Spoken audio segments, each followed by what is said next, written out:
الذي هدانا بعبده المختار من دعانا إليه بالإذن وقد نادانا لبيك يا من دلنا وهدانا اللهم صل وسلم على سيدنا محمد وعلى آل سيدنا محمد ونورك وشار ومدادك الجل واجمعنا في كل أثواب وعلى آله وصحبه يا نور.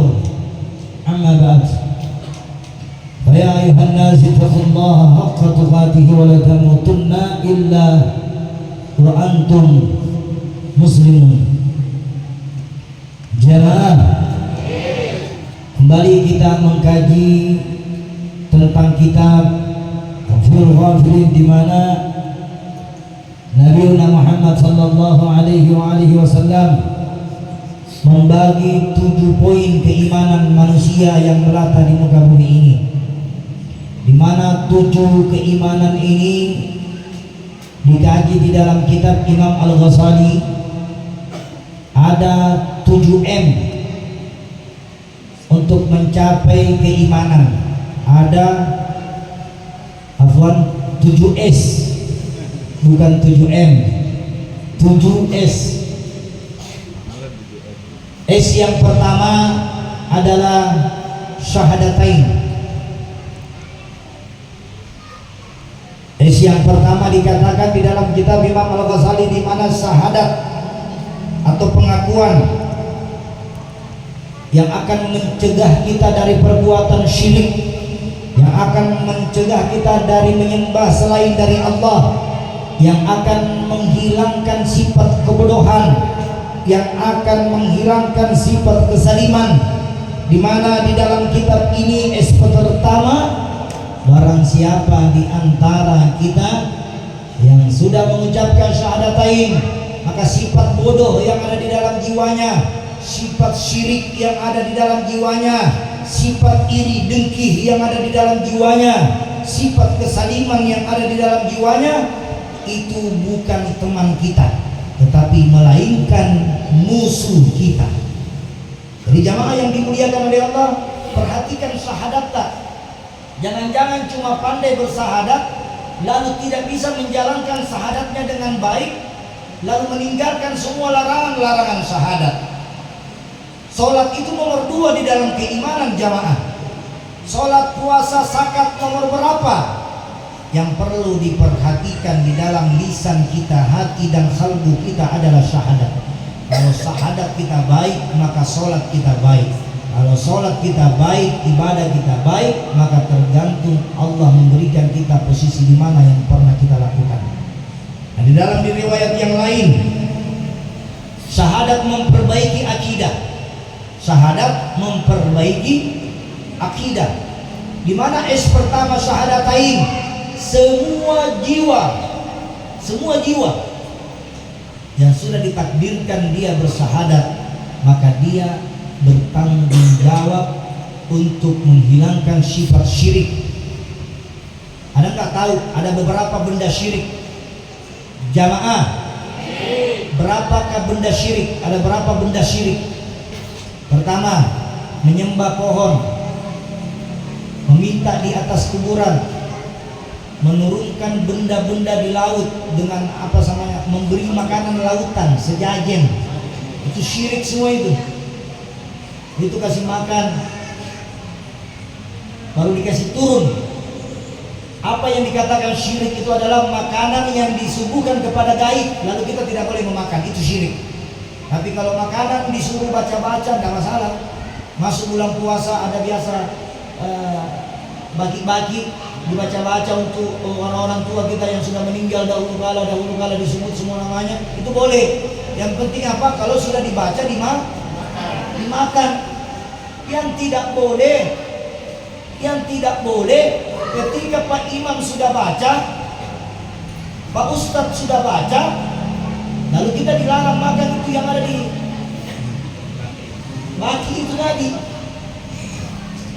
Itu merusak akidah atau tidak? Itu syirik atau tidak? Syirik. Syirik itu ada 2 macam. Ada akbar, ada syirik besar, Ada syirik kecil.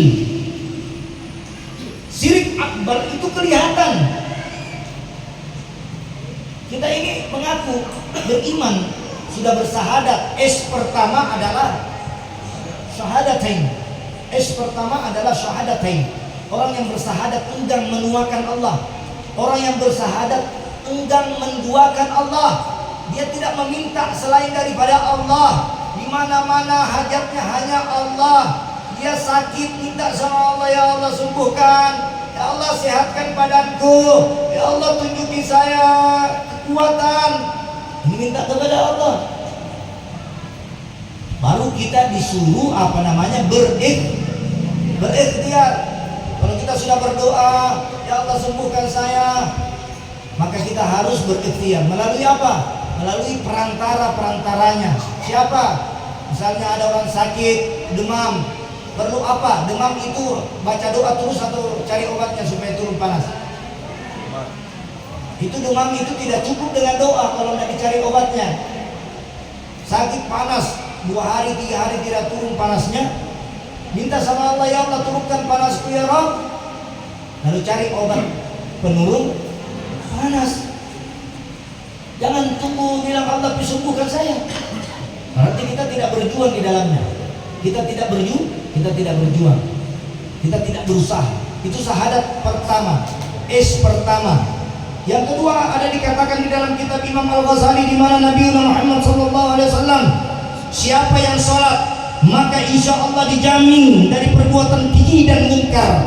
Siapa yang menjaga sholatnya dengan khusyuk, siapa yang menjaga sholatnya dengan ikhlas, siapa yang menjaga sholatnya karena lillah, maka keji dan munkar akan menjauhi dia. Tapi siapa yang sholat karena dia malas-malasan, dia sholat malas-malasan, dia undur-undur sholat, maka keji dan munkar itu tidak akan jauh kepada kita. Tapi coba kita sholat karena Allah lillah, perbuatan-perbuatan yang tidak baik maka hilang. Jadi jangan heran kalau ada orang yang rajin sholatnya tapi masih berbuat salah,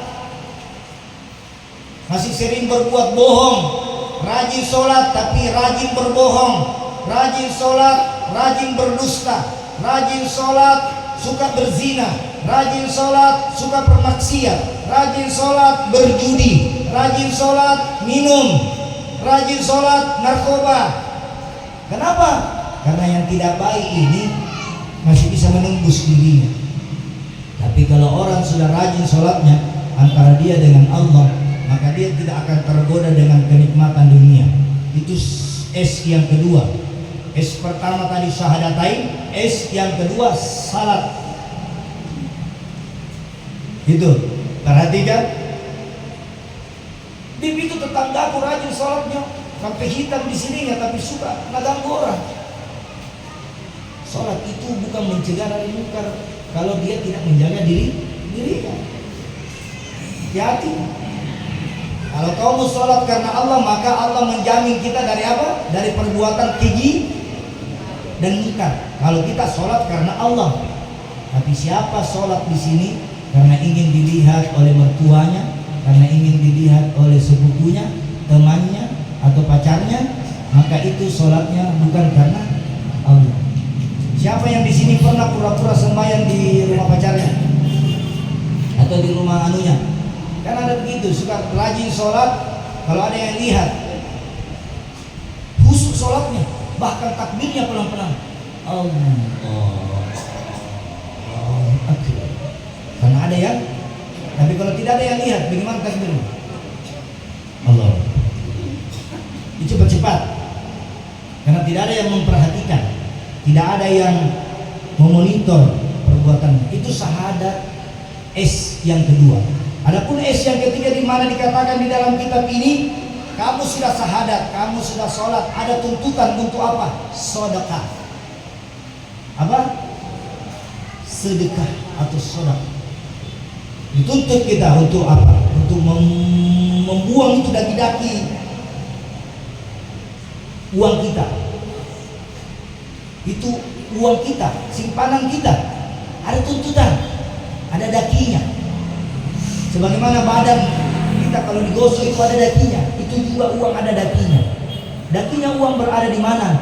Berada di 2,5% dari penghasilan kita. Itu dakinya uang. Itu daki-dakinya harus dibersihkan. Di mana? Dia akan menyembuhkan. Habib, saya sudah syahadat, saya sudah sholat, penyakitku belum sembuh-sembuh. Penyakit bisa disembuhkan melalui sedekah.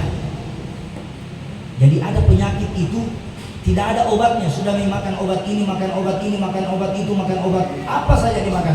Ternyata dia kaya kembali. Oh, saya selama ini tidak pernah sedekah. Saya selama ini di awal kesuksesan saya sampai sakitnya saya jarang saya bersedekah. Akhirnya dia bermimpi, kalau kau mau sembuh maka bersedekahlah. Maka setiap hari dia bersedekah.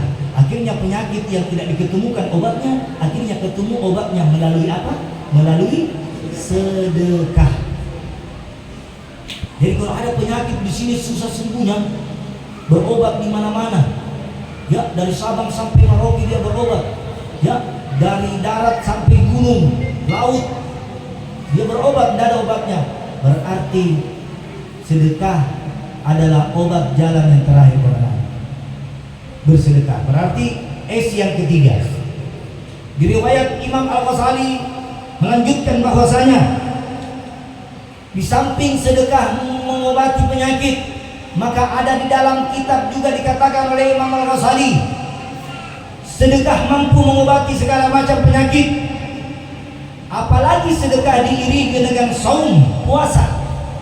Siapa di sini penyakitnya parah, sudah berobat di mana-mana, sedekah sudah, belum juga sembuh, maka tambah dengan puasa. Jadi sedekah tidak sembuh juga, sedekah sembari berpuasa, menjaga puasa Senin dan Kamis, menjaga puasa Daud, menjaga puasa Yaumul Bid. Ada namanya puasa Yaumul Bid, ada puasa Daud, ada puasa Senin Kamis, ada puasa Nasar. Makanya kalau sakit di jamaah jangan bernasar-nasar tinggi-tinggi, karena nasar itu hukumnya wajib. Jadi kalau ada orang di sini sakit, ya Allah, nanti kalau kau sembuhkan saya, ya Allah, saya berniat puasa, boleh bernasar seperti itu. Tapi jangan bernasar yang puasanya sampai 1 bulan dan sampai tidak mampu maka akan dimakan nanti nasarnya sendiri. Siapa yang pernah bernasar di sini, ya Allah, kalau anakku lolos saya puasa? Siapa begitu biasa?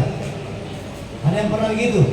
Ya Allah, kalau saya nanti sembuh saya puasa. Ada yang biasa bernasar seperti itu? Banyak kan? Nah itu boleh. Tapi jangan bernasar menyebut benda-benda hewan. Ya Allah, kalau anakku sembuh saya potong kambing. Ya Allah, kalau anakku sembuh saya potong sapi. Ya Allah, kalau anakku sembuh nanti saya undang anak yatim 100 orang. Sembuh anaknya. Lalu dia panggil anak yatim 99 orang, maka nasarnya belum harus 100. Apa yang diucapkan itu yang didatangkan. Karena nasar itu wajib. Apa yang dikeluar dari mulut itu yang ditunaikan. Itu zaum. Syahadatain, puasa, sedekah, saum. Itu yang keempat. Yang kelima di dalam kitab riwayat Imam Al-Ghazali, kau sudah sholat, kau sudah syahadat, kau sudah sholat, kau sudah sedekah, kau sudah saum, lalu 4 perkara ini masih ada lagi yang kelima. S yang kelima adalah apa? Menjaga silaturahmi. Ada juga orang itu sakit gara-gara tetangganya, dia diobati di mana-mana tidak didapat penyakitnya. Alhamdulillah min. Bahaya itu penyakit seperti itu, hati-hati. Atau apa? Silaturahmi. Saya mau tanya, sempurnakah syahadat kita di mata Allah jika sholat tidak ditunaikan? Tidak. Sempurnakah sholat kita kalau infak sedekah yang Allah wajibkan kepada kita tidak ditunaikan? Itu rukun iman yang keberapa tentang sedekah? Ada yang tahu? Yang ke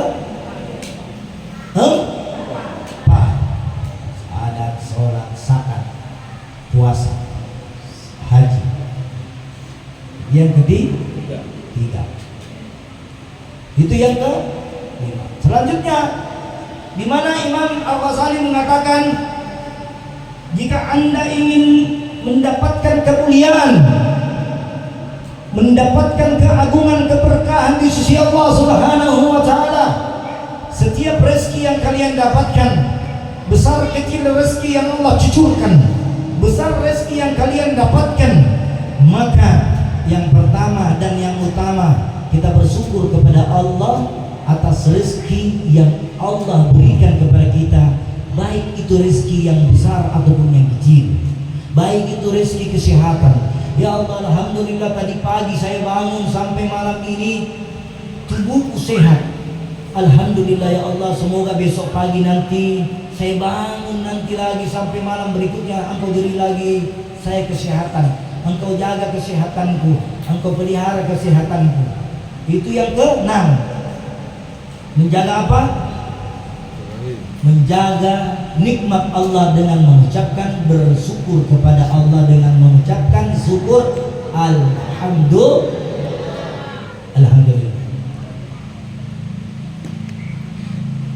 Yang terakhir, di mana Nabi Muhammad sallallahu alaihi wasallam di dalam kitab Imam An-Nawawi, siapa yang sudah menjaga syahadatnya, siapa yang sudah menjaga salatnya, sedekahnya, puasanya, silaturahminya, syukurnya, maka yang terakhir, yang terakhir adalah sabar. Yang terakhir adalah sabar.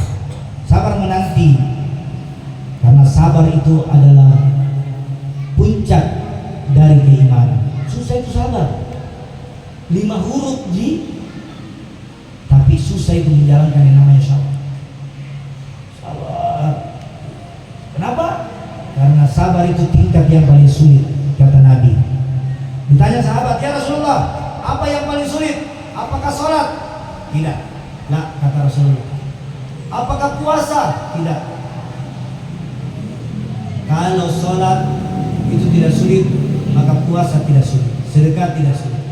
Maka dikatakan di dalam kitab Imam Nawawi, katanya Nabi Muhammad SAW, maka yang paling sulit di antara semua yang dianjurkan oleh Allah adalah kata sabar. Gampang atau susah itu jamaah? Susah itu sabar. Sabar itu susah sekali. Makanya mari mulai dari sekarang kita menjaga itu semua. Di sini misalnya ada keluarganya sakit lama tidak sembuh, sedekah. Ambil sedekah yang makbul. Sedekah yang makbul itu banyak. Bersedekah di hari Jumat, bersedekah sudah sholat subuh, itu juga itu. Sedekah subuh itu bagus. Sedekah sholat Jumat, sedekah di panti-panti asuhan, sedekah di majelis-majelis zikir, di musola, di masjid. Itu banyak bentuk-bentuk sedekah. Sedekah yang kita titipkan ini harus tersalurkan dengan baik. Supaya apa? Supaya kita lihat.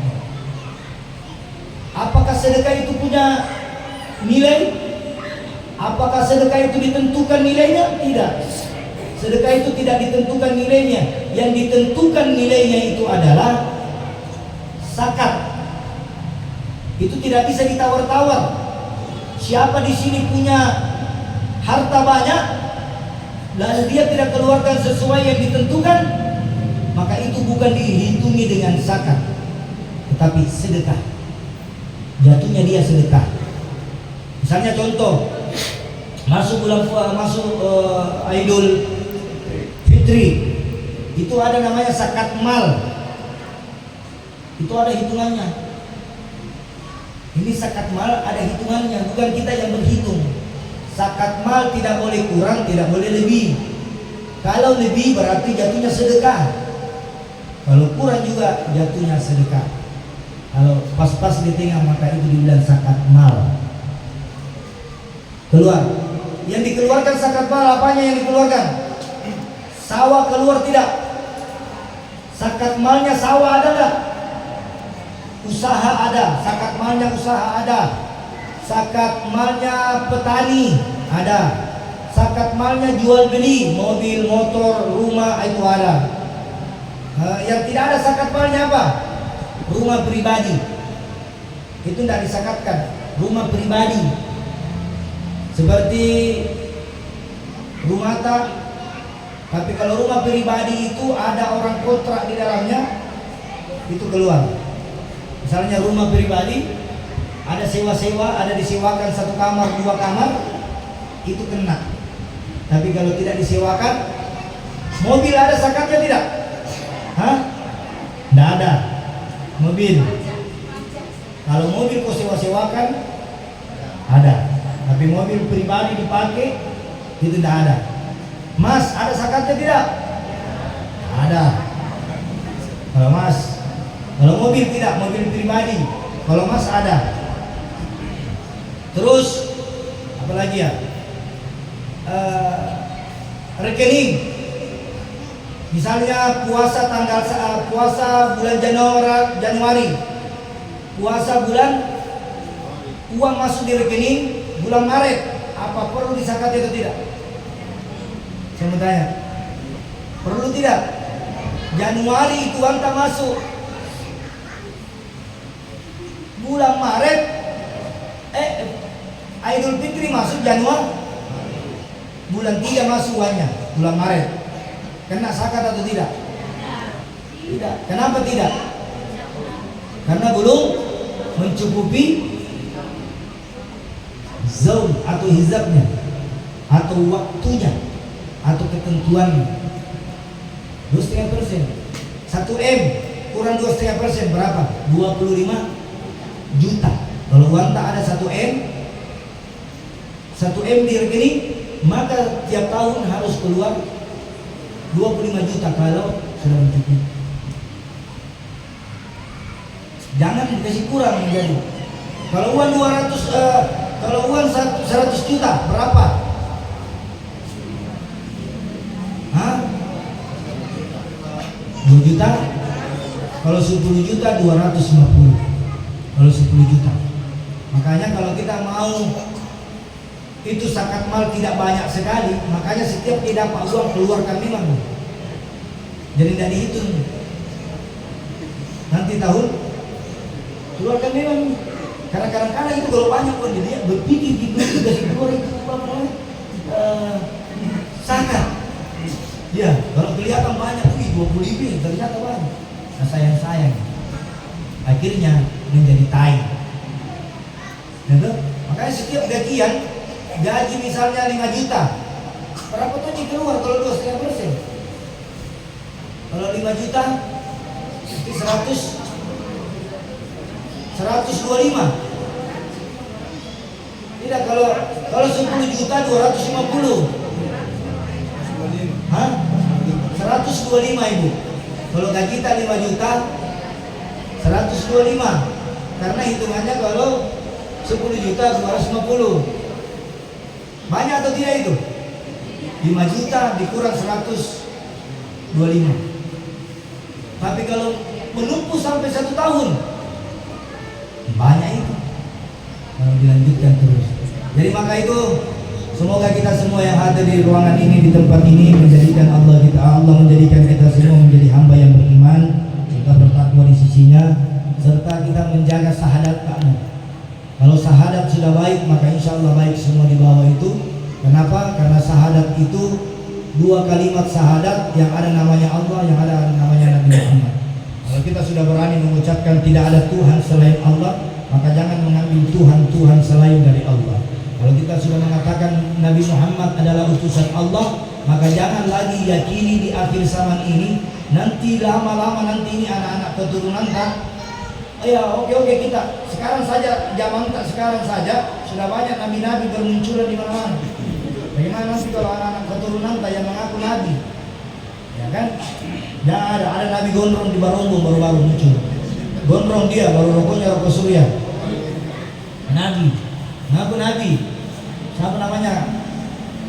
Viral itu dulu. Ada juga nabi yang tinggal di gunung kaki bawah Karaeng yang sempat ditangkap, sudah keluar sekarang, masih mengaku lagi Nabi. Sudah ditangkap, masih mengaku lagi Nabi. Dia tinggal di bawah gunung Taliban.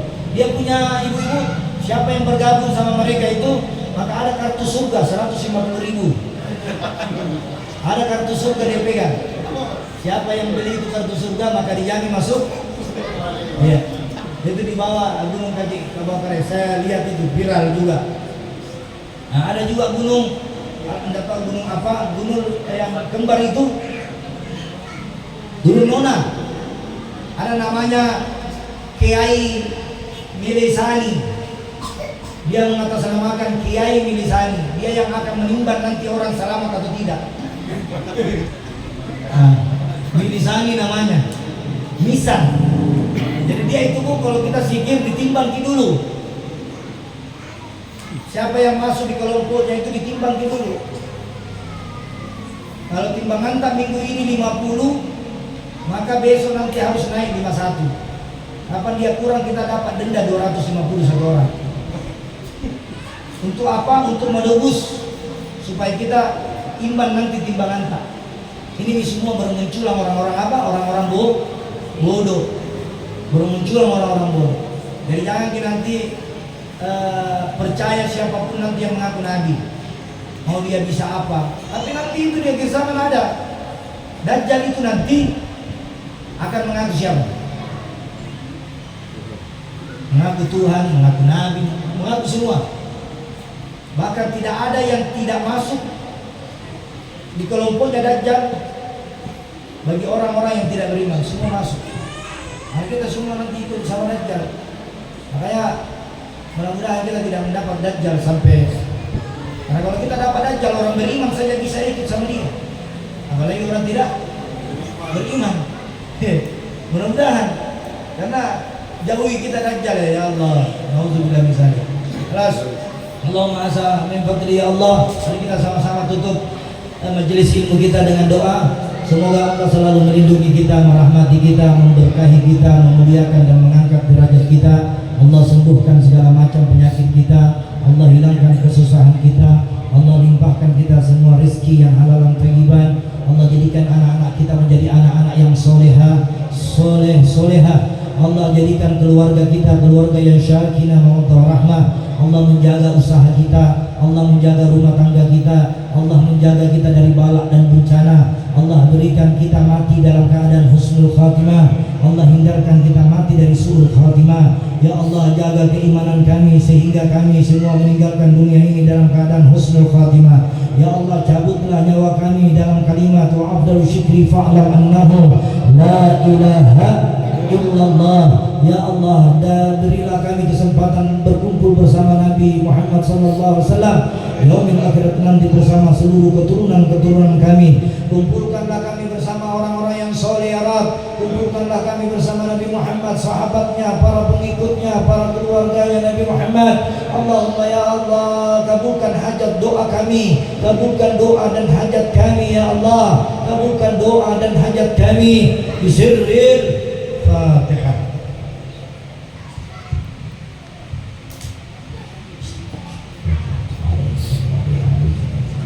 Sekian, assalamualaikum warahmatullahi wabarakatuh.